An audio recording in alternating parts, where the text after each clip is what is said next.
Augmenter les impôts, baisser la dépense publique. Alors, là, les gars, on va se poser 2 petites secondes.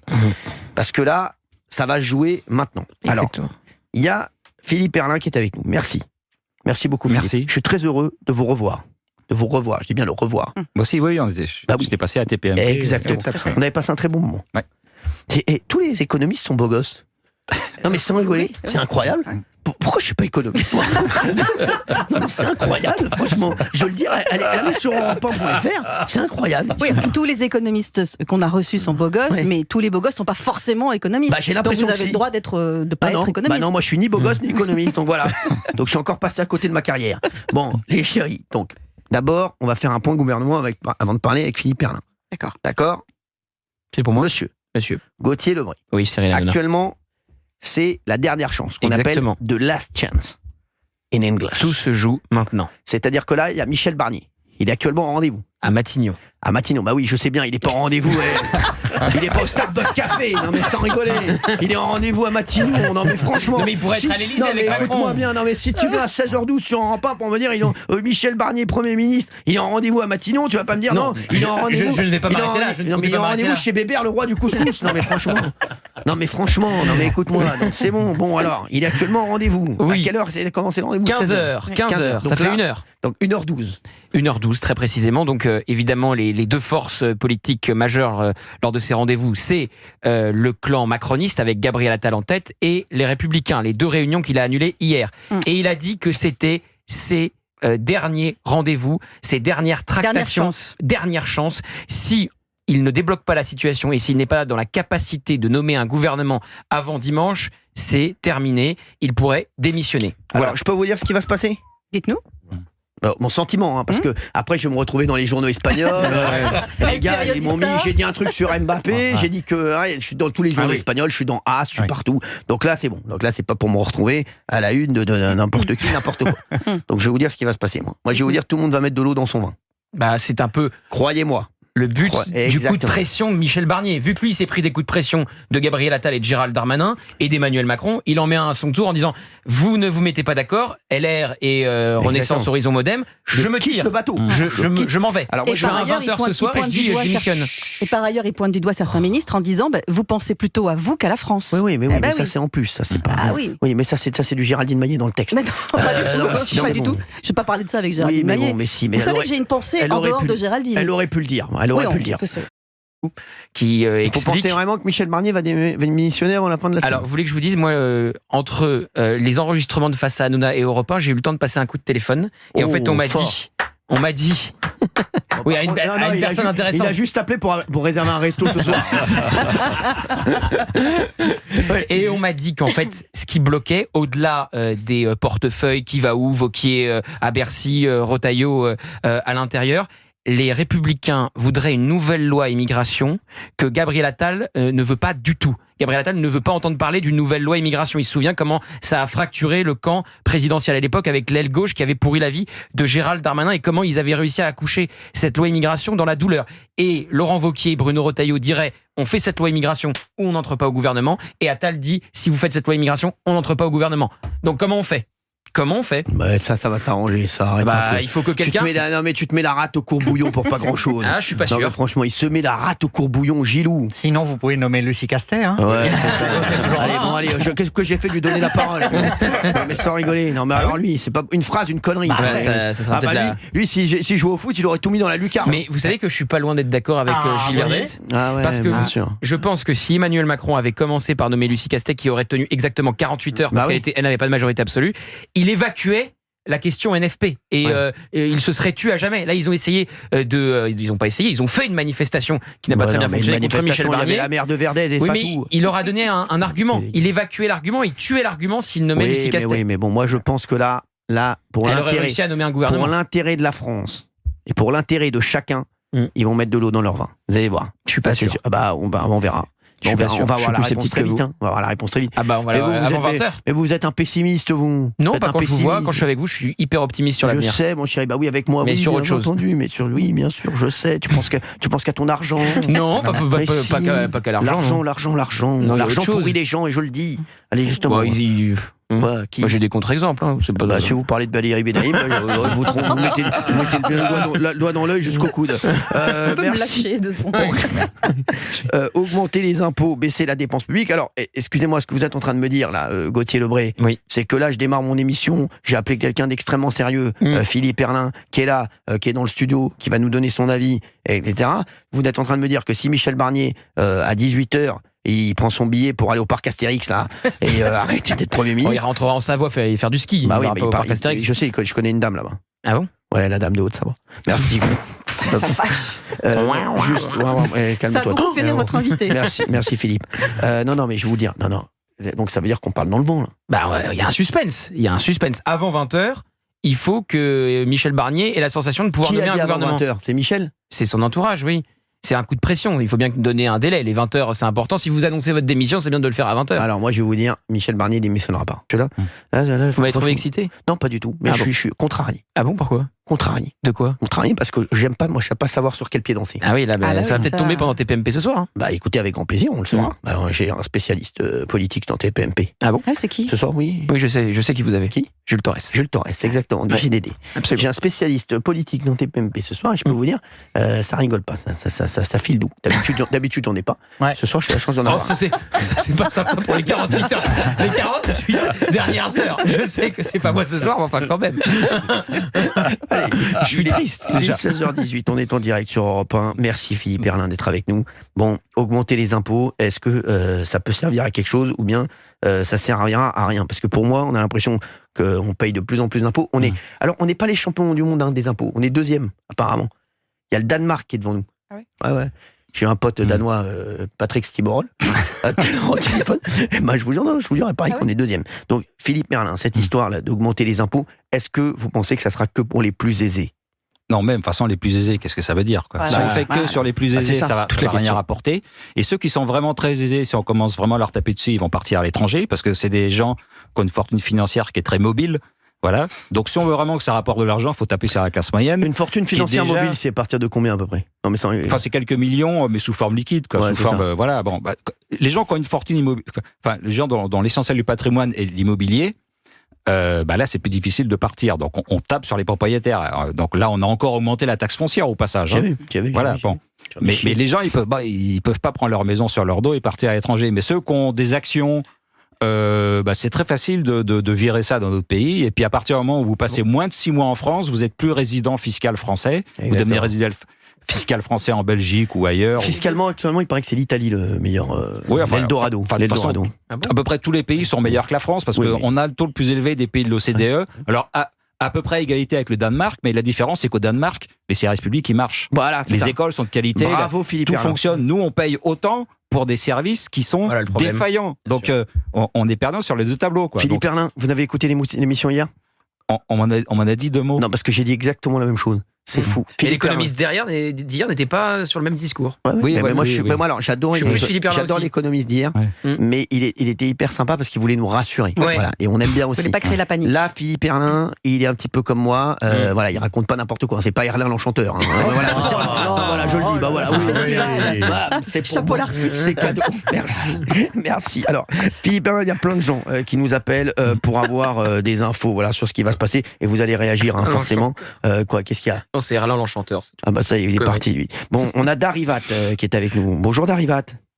Bonjour Cyril. Merci d'être avec nous Darivat. C'est de quelle origine Darivat? Bonjour à toute l'équipe, merci de donner la parole aux Français, merci beaucoup Cyril. Bah ça me fait plaisir. C'est de quelle origine Darivat? J'adore ce prénom. C'est cambodgien. J'adore le Cambodge. Moi j'y suis allé des années, moi j'étais là-bas. Vous là-bas. Cambodge, bien sûr, je mettais même du Hanoï sur le corps. C'est au Vietnam, mais c'est pas loin. Ça va les gars, ouais. J'ai pas eu le bac grâce à la géographie, croyez-moi. Darivat, merci d'être avec nous. Vous habitez où Darivat? Alors j'habite à la Verrière et je suis élu à la Verrière, je suis adjoint maire à la Verrière. C'est où ça? Dans les Yvelines. Vers le Frelon? Non, Vévert. Non, de la Verrière. Ah, je connais. La Verrière, c'est à côté de Trappes. Bah, je connais très bien. J'étais avec une jeune fille là-bas, juste à côté. Ah oui? J'ai sévi là-bas, j'ai sévi sur tous les Yvelines. Je te jure, c'est vrai. Ah bah vous êtes au courant Darivat? On m'a informé. Merci. Darivat, vous êtes adjoint au maire, donc vous nous l'avez dit. Alors, ça vous énerve ces histoires d'impôts là? Ah, tout à fait, parce que en fait, on a l'impression, c'est ce que disait Georges Clemenceau, c'est que la France est un pays extrêmement fertile. On y plante des fonctionnaires et y pousse des impôts. Ce qui se passe, c'est qu'à chaque fois qu'on a un problème, on augmente les impôts. On augmente des impôts, on augmente des taxes et on ne comprend pas la réalité de terrain. Aujourd'hui, nous, à la Verrière, on est un peu particulier puisqu'on est une commune de 72% d'HLM. Et lorsqu'il y a en fait une crise budgétaire comme celle de cette année, et depuis des années, là, ça fait 10 ans qu'on vit ça, il y a un effet ciseau. C'est-à-dire qu'en fait, l'État baisse les dotations, baisse les services publics dans le même temps, mais augmente les impôts. Donc les Français, ils ont un ras-le-bol fiscal, ils ont une tolérance zéro à l'augmentation des impôts, donc aucune mesure ne peut passer. Et je trouve aussi, moi, en tant qu'élu et surtout citoyen, c'est que, en fait, il y a une sorte d'hypocrisie. Il n'y a aucun courage politique. C'est-à-dire on a, je crois, M. Erlin, il est là. Il est là, M. Erlin. Le prélèvement obligatoire le plus important, je crois, d'Europe, à 48%, hein, vous me dites si je me trompe. On se trompe pas. Les quotidiens des Français, le cadre de vie des Français ne bouge pas. Bah, c'est ce qu'on dit, c'est fou. J'ajouterai un deuxième point, c'est que le problème, c'est pas forcément la dette, c'est l'usage de la dette. Hier, Cyril, je vous ai écouté. Vous avez dit que sur 1000 euros de dépenses publiques, on dépensait que 23 euros sur la sécurité, c'est ça, hein? Exactement. C'est des chiffres d'euros. C'est n'importe quoi. Vous avez raison, il faut refaire le. Eh bah oui. Je suis complètement d'accord. Et c'est en fait, la répartition est mauvaise. En fait, la répartition ne correspond pas aux attentes des Français. C'est ça le problème. Exactement. Mais on est d'accord, Darivat. Eh ben voilà. Non, mais sans rigoler. Et je voulais ajouter, Cyril, parce que je plus sois ce que vous dites depuis hier, parce que je vous écoute attentivement. En fait, la logique, c'est de faire mieux avec moi. Ça, on est tous d'accord. Et sur la répartition, au lieu de créer de la dette sur de la dette pour maintenir des services sociaux que personne bénéficie, enfin, en tout cas, je ne sais pas vous, mais je crois que très peu d'habitants en France obtiennent des chèques énergie ou je ne sais quoi. Oui, c'est vrai. Moi, ce que j'observe, en tout cas, c'est que l'État, depuis 2010, a injecté plus de 117 milliards d'euros dans la politique de la ville, et pourtant, ça ne nous a pas empêché d'avoir des émeutes. Exactement. Nous, à la Verrière, on a perdu 2 écoles sur 3. Ah ouais. Alors, moi, je pense plus à une économie de relance par l'investissement, c'est-à-dire baisser les charges des entreprises, et vous allez voir que ça va être vite vu en termes de croissance.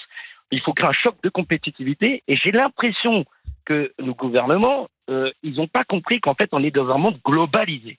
La France, ce n'est plus une grande puissance, c'est une moyenne puissance. Ouais. Quand on voit la Chine, l'Inde, le Brésil, les États-Unis, oui, corps de croissance comme pas possible, même la Russie, on a voulu mettre l'économie russe à genoux, au final... on n'a rien mis à genoux du tout, hein. On n'a rien mis à genoux du tout. Ouais, donc, confirme. À un moment donné, il faut faire des économies là où il faut. Je pense peut-être aux minima sociaux, je pense à tout un tas de mesures, même sur la fonction publique. Quand je sais que, vous savez, Cyril, et en plus, c'est ce que vous avez même rappelé hier sur la politique budgétaire, en France, il faut savoir qu'on représente 1% de la population mondiale, et pourtant, on dépense 10% des dépenses sociales du monde. Ah bah, c'est incroyable. Bah oui, mais je vous dis, pourquoi vous dites, depuis c'est fou. Tant d'années, les niveaux, le cadre de vie des Français n'est pas amélioré. Pourquoi ? Bah parce qu'on voit la tête de Gilles Verdez, on comprend pourquoi. Et ben voilà, Gilles Verdez, vous savez quoi, quand je lui dis que c'est, parce que là il fait la tête de ce que vous, parce que pour ce que vous dites, Daribat, alors que vous dites que des vérités, et vous êtes tellement dans le vrai. Mais tant qu'on aura des gens comme Gilles Verdez qui tirent le pays vers le bas, qui sont dans l'escalade de l'échec. Non mais vraiment, non mais c'est vrai. Et ben je vais vous dire, on pourra pas avancer. Alors Daribat, vous restez avec nous sur Europe 1 parce que je voudrais que vous ayez un petit échange avec Gilles Verdez dans un instant, qui dodeline là de la tête là, c'est insupportable. On dirait mon chien à l'arrière de la voiture. Non mais c'est insupportable. Franchement, c'est insupportable. Merci. Philippe Erlin reste avec nous sur Europe 1. Il y a d'autres auditeurs qui arrivent. 01 80 20 39 21. Et bah oui, je le dis, Gilles Verdez, je le dis. Non mais c'est incroyable. Merci Cyril. Bah non mais voilà. Mais c'est insupportable. À tout de suite sur Europe 1. À tout de suite. 16h, 18h. Cyril Hanouna sur Europe 1.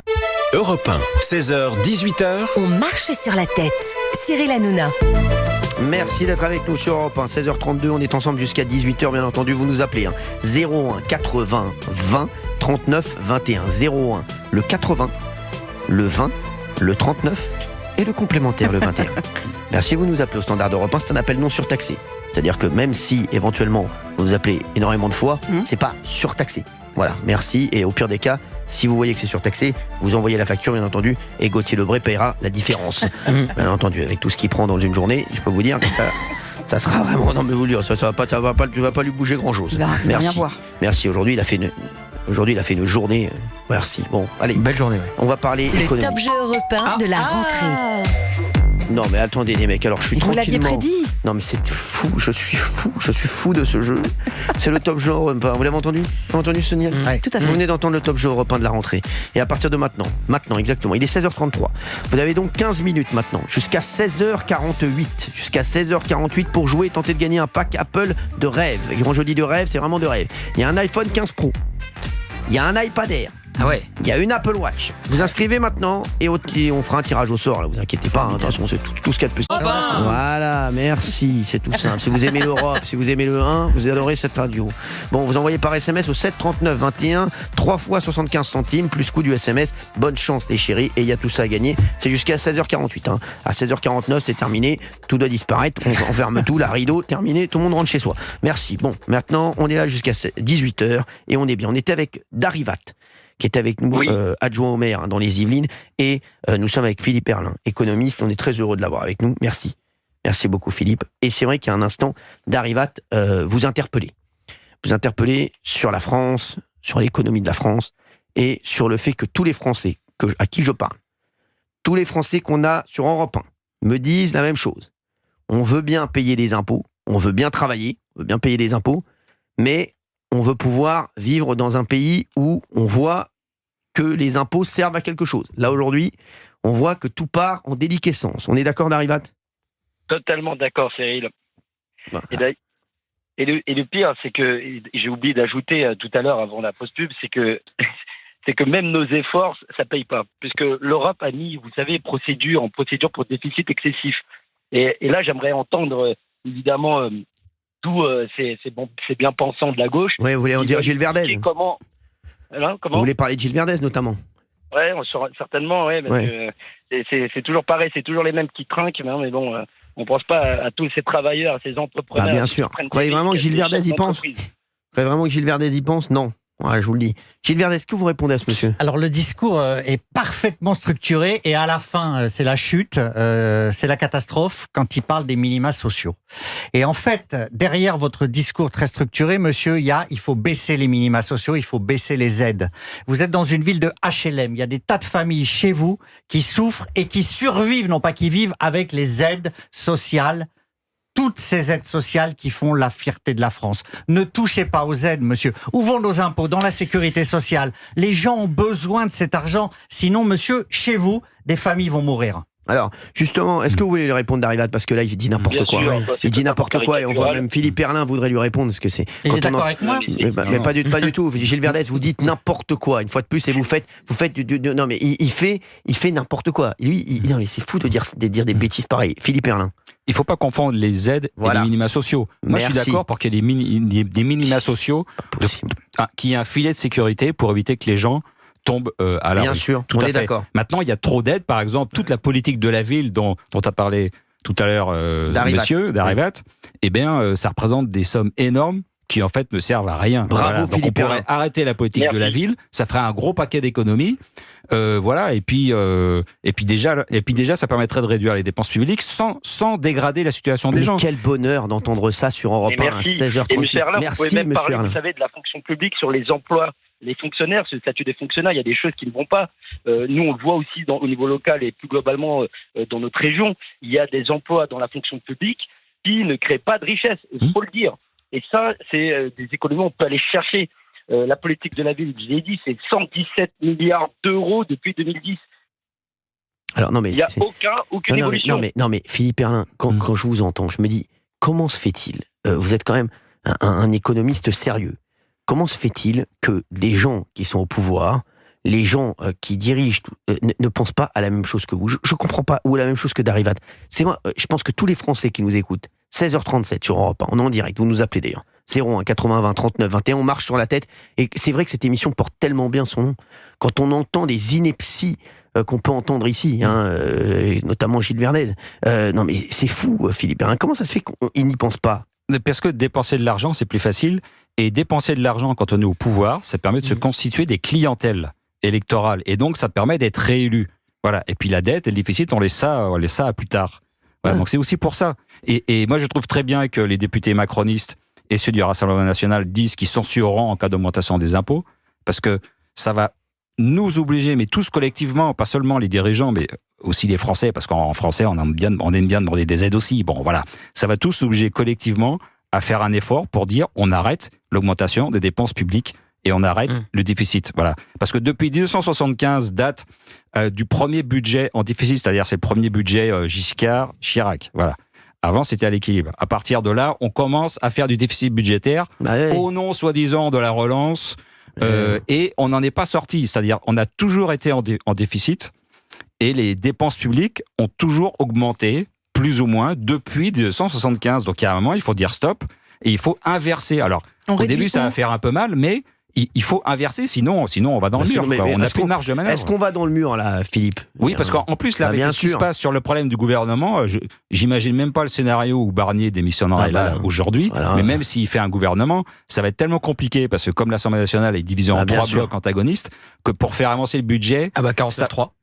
Oui, mais à 49.3, c'est pas suffisant, parce que s'il y a une motion de censure du RN plus Front Populaire, ça fait sauter le on est gouvernement. chocolat, il a raison. 49.3 sans motion de censure RN, dans l'objectif Barnier. Oui, bon, il a raison, Philippe Perlin. Et s'il y a pas... et surtout que le budget, on peut pas le faire passer sans un vote de l'Assemblée. On peut pas faire des ordonnances comme ça. Sinon, on reprend celui de l'année dernière.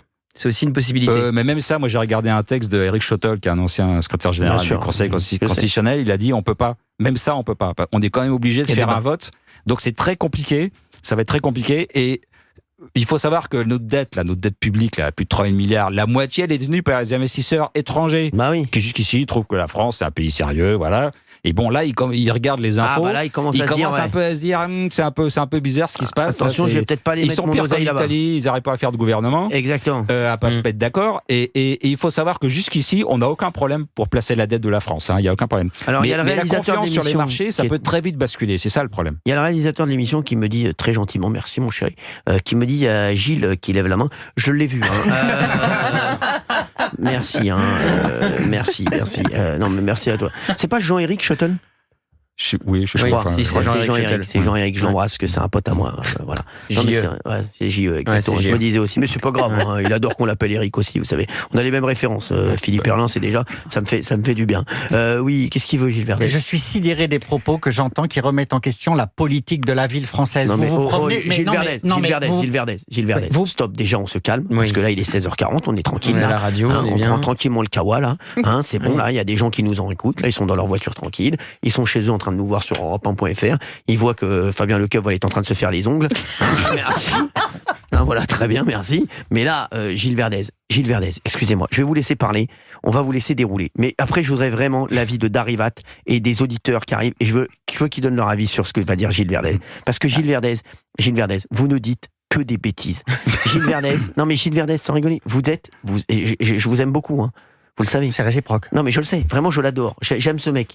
Mais il est là partout. Mais bien sûr, je l'amène partout avec moi parce que je l'adore. Mais c'est pour aussi. Mais pas la même vision. Mais pas du tout. Mais c'est pas la même vision. Lui, c'est la France de l'échec. Il est dans la France qu'on a. Il est dans cette France qui nous a envoyé dans le mur. Et il veut continuer. Lui, il veut continuer.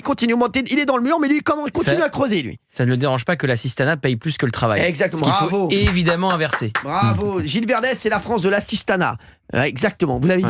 Maintenant, je le saurai. Gilles Verdez, je vois son affiche. Gilles Verdez, pour que l'assistanat passe avant le travail. Gilles Verdez. Et j'en suis fier. Ne votez pas Gilles Verdez. Il en est fier. Bien sûr. Mais Gilles Verdez.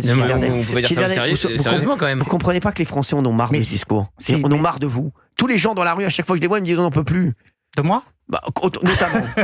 Non mais Cyril, la politique de la ville, c'est des quartiers entiers qui ont été rénovés. Moi, je les vois dans toutes les villes de France. Vous avez des immeubles vétustes qui sont détruits, qui sont reconstruits pour que des gens vivent mieux. Et vous voulez supprimer ça ? Mais Darivat, par exemple, comment vous pouvez penser... Attends, il y a Philippe Perlin qui va te répondre, et après Darivat, il va t'en foutre plein la gueule. Je vais même aller plus loin que ça. Merci, aller plus loin. Je vais même aller plus loin parce que Darivat disait, dans sa ville, il y a 78% de logements sociaux. Moi, je trouve ça délirant. Ça veut dire que le marché du logement ne fonctionne pas en France. Bravo. Moi, je suis favorable à ce qu'on offre, enfin, on fasse payer un peu les logements sociaux aux locataires qui sont là depuis longtemps, ils mettent un peu d'argent et ils en deviennent propriétaires. Bravo. Voilà. Bravo. Je considère qu'il faut vendre. Il faut arrêter la loi SRU qui oblige à avoir 25% de logements sociaux et ceux qui les occupent depuis longtemps, il faut leur vendre. Alors, comme ils sont là depuis longtemps, ce ne serait pas cher du tout. Ils deviendraient propriétaires et ils prendraient plus soin de leur logement. Et à ce moment-là, on n'aura plus besoin de faire des rénovations à coup d'argent public. Les gens, c'est un peu propriétaires, ils auraient un pécule qui serait un capital qui pourrait transmettre à leurs enfants, puis ça leur ferait une sécurité financière pour eux aussi. Et à ce moment-là, tout le monde serait gagnant. Et pourquoi vous n'êtes pas ministre j'ai envoyé mon CV à Barnier, mais comme il va peut-être sauter ce soir, ça ne sera pas bon. Non, mais franchement, pourquoi il y a plein de mecs intelligents qu'on reçoit et pourquoi vous ne donnez pas des conseils? Parce que là, ce qu'il vient de dire comme idée, c'est exceptionnel. Franchement, c'est vrai. Parce qu'au moins, ils investiraient dans un truc. C'est génial. C'est incroyable, ça. Même Gilles Verdez est d'accord. Non, pas du tout. Mais vous êtes d'accord. Vous êtes un gugus. Non, mais encore faudrait-il, c'est très facile de dire ça. Encore faudrait-il que ces locataires aient envie de devenir propriétaires du logement qu'ils occupent. Mais non, ils ont envie d'être propriétaires ailleurs très souvent. C'est énorme, ça. Non, mais attends, attendez. On s'arrête 2 petites secondes. Parce que ce que vient de dire Gilles Verdez est exceptionnel. Ça veut dire que les mecs, ils disent non, on nous donne un logement. Mais on n'en veut pas, c'est de la merde. Non, on veut être propriétaire ailleurs. L'oseille, on veut le prendre, mais Gilles Verdez, mais c'est un fou. Non, mais Philippe Herlin, vous avez entendu ce qu'il vient de dire? Non, mais Gilles Verdez, il faut être fou pour dire ça. Excusez-moi, les gars, personne ne réagit. Mais souvent, les gens, ils veulent partir de leur logement social parce que c'est mal entretenu. Mais oui. À partir du moment où on devient propriétaire, on fonctionne différemment. On est plus sérieux. Et puis en plus, on rétablit la sécurité et on élimine les points de drogue et compagnie. Et à ce moment-là, ça repart. Voilà. Il y a le fait que le logement ne doit pas être forcément un logement à vie pour que ça tourne et pour que les familles puissent en profiter et que ça soit pas toujours la même famille qui obtienne le logement social. Bravo Gauthier. Ça aussi. Darivat, quand vous entendez tout ça, là, vous dites quoi à notre auditeur sur Europe 1? Je suis fou de rage. Mais moi aussi, je suis fou de rage. La différence entre Gilles et nous, c'est que nous, on n'est pas dans l'idéologie, on est dans la compétence. Bravo. Nous, ce qu'on a dit avec M. Herlin, c'était pas d'aider moi, c'est d'aider mieux. De mieux redistribuer la politique de la ville, d'une part. D'autre part, nous, on peut voir d'autres accès sur l'économie. Je pense par exemple à la fraude sociale. La fraude sociale, vous savez combien ça représente? C'est entre 3 et 4 milliards. Donc, il faut arrêter d'être dans l'idéologie. Il y a des économies, mais il y a surtout des efforts à faire pour la relance de notre activité. Ça passe par l'entreprise. Darivat, vous savez pourquoi? Darivat, vous savez pourquoi? Vous savez pourquoi je m'énerve après Gilles Verdez? Vous savez pourquoi je m'énerve? Parce que Gilles Verdez, c'est un symbole. Je vous jure que c'est vrai. C'est le symbole de la France de l'assistanat. C'est le symbole de la France de la fraude. Nivellement par le bas. Exactement. C'est le symbole de la France de la fraude.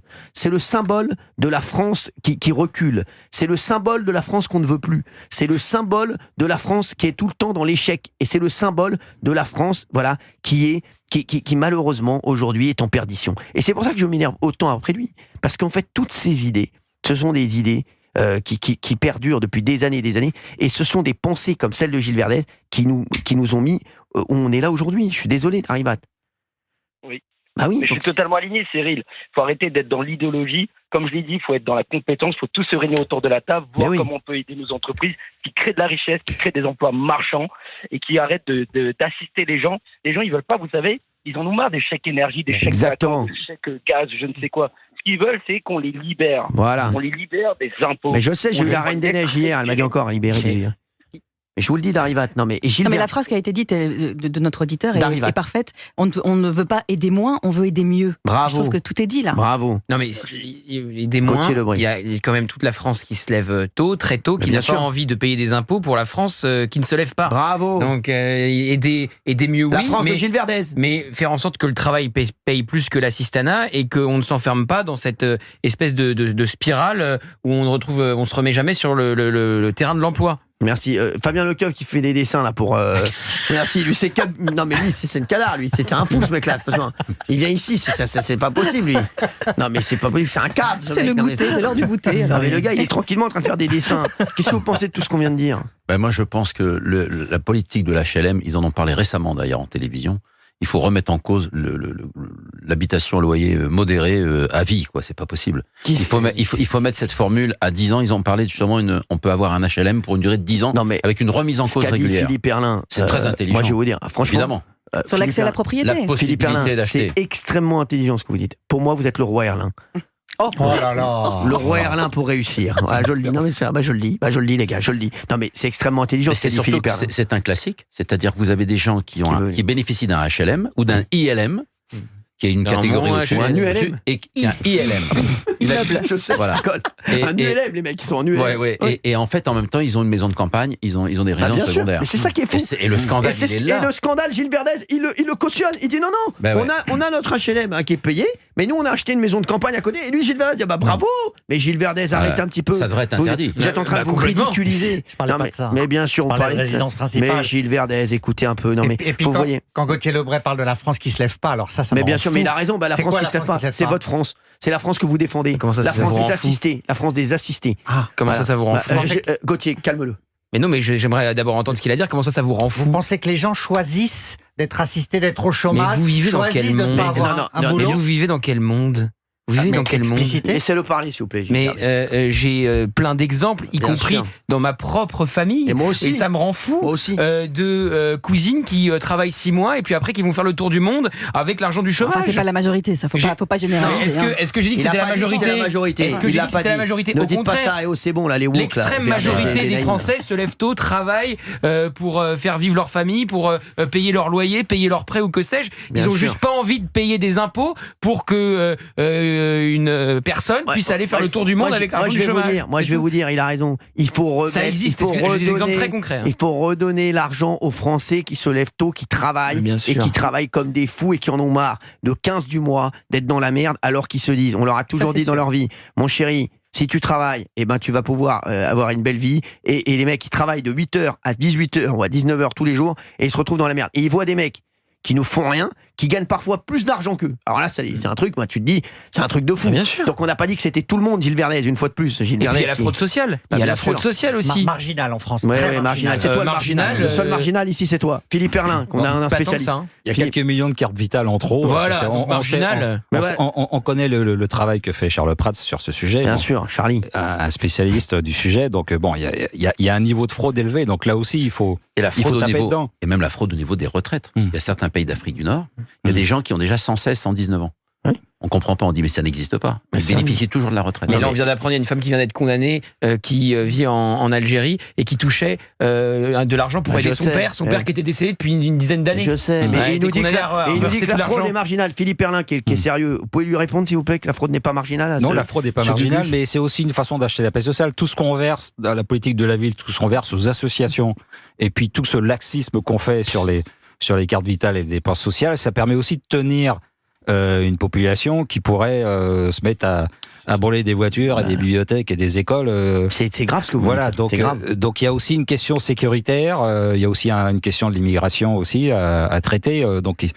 Mais maintenant, la situation est tellement grave qu'il faut tout traiter en même temps. Alors ça va être compliqué, mais il faut quand même tout traiter en même temps parce qu'on est au bord de la crise là. Si les investisseurs étrangers n'achètent plus notre dette, on ne peut plus payer les salaires des fonctionnaires. Voilà. C'est aussi bête que ça. Il y a plein de gens qui réagissent. L'État n'a pas de... Il y a plein de gens qui réagissent. Daniel qui dit, je me bats avec ma femme pour gagner notre vie. Il est hors de question que je paye plus d'impôts. Il faut aider ceux qui travaillent. Ce sont toujours les mêmes qui profitent des aides. Ça, c'est France qui nous dit ça, qui habite dans le Rhône-Alpes. David, je suis chef d'entreprise à Vannes et Orléans. Je paye une somme faramineuse, plus de 2 millions avec URSSAF, gasoil, etc. Il était déjà intervenu, David. Chris, j'ai bénéficié d'un logement social dans le passé.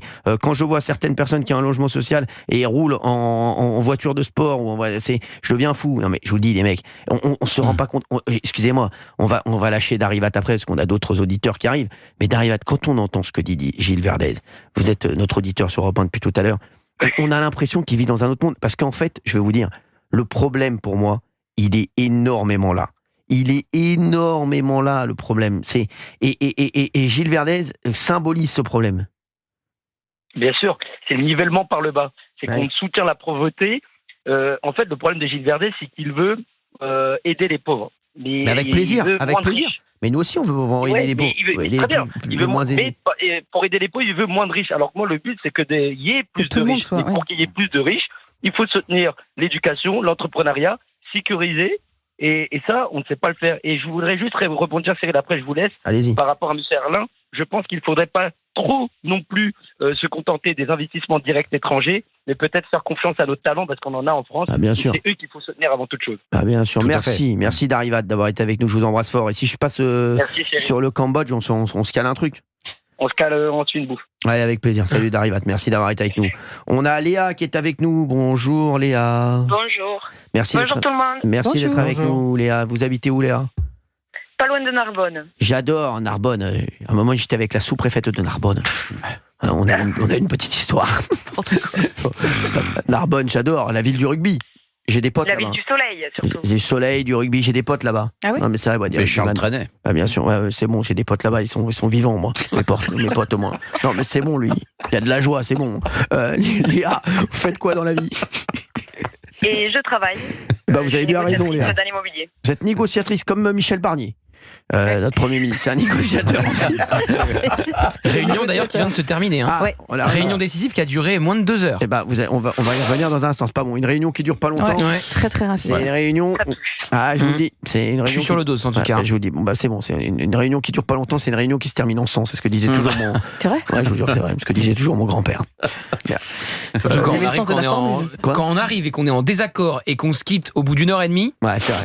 Bah, c'est comme avec ta meuf, hein. Ça va. Si, oui, au bout d'1 heure et demie de discussion, il y a des possibilités quand même à la fin. Non, pas moi. Moi, quand je discute 1 heure et demie avec ma meuf, c'est que c'est mort. Ah ouais? Par contre, quand je discute 5 minutes, c'est que c'est bon, c'est bon. Ah oui, donc là, il faut que ça soit court. Ouais, pour les meufs, c'est le contraire. Ah ouais, alors c'est le contraire du gouvernement. Il faut que ça soit long pour que ça se débloque. Gilles Verdez avec Fatou, c'est pareil. Moi, c'est foutu 5 minutes ou 1 heure et demie, donc c'est mauvais tout le temps. Quand je vous dis qu'il est dans la spirale de l'échec, personne ne veut me croire. Léa, est-ce que vous pouvez nous dire voilà ce que vous pensez de tout ça, vous? Alors franchement, moi je travaille depuis que j'ai 15 ans. Là, on commence vraiment à en avoir plein la cacahuète, pour rester poli. Quand j'entends tous ces merveilleux ex-ministres qui sont là à nous dire on a rendu du pouvoir d'achat à M. Darmanin en supprimant l'ISF, il faut un peu de notre gueule, parce que c'est un peu paradoxal dans la même phrase de dire qu'il rend du pouvoir d'achat aux Français en supprimant l'impôt sur la fortune. Moi, je n'y étais pas soumis personnellement. Monsieur Attal qui commence à dire et qui va bloquer peut-être au niveau s'il y a une loi immigration, alors que c'est quand même ce que veut une grande majorité des Français. Donc que tout le monde veuille le garder son cul au chaud pour 2027, je trouve ça tellement égoïste et tellement un manque de principes et de valeurs par rapport au pays que l'on est. Et nous, je vous dis sincèrement, les Français, les petits gens qui travaillent... ils en auront le cul. Ah non, mais ils vont se barrer. Ah, mais je te dis, attends. Parce qu'à un moment donné, on est en train de se dire, nous, on ressent une injustice profonde. Bien sûr. Léa, vous allez rester avec nous. Vous allez rester avec nous sur Europe 1. On va reprendre dans quelques secondes sur Europe 1. Vous restez avec nous parce que votre témoignage est important et vous nous appelez 01 80 20 39 21. On aura des nouvelles de la réunion avec Michel Barnier dans un instant. À tout de suite sur Europe 1. Europe 1, 16h-18h, on marche sur la tête.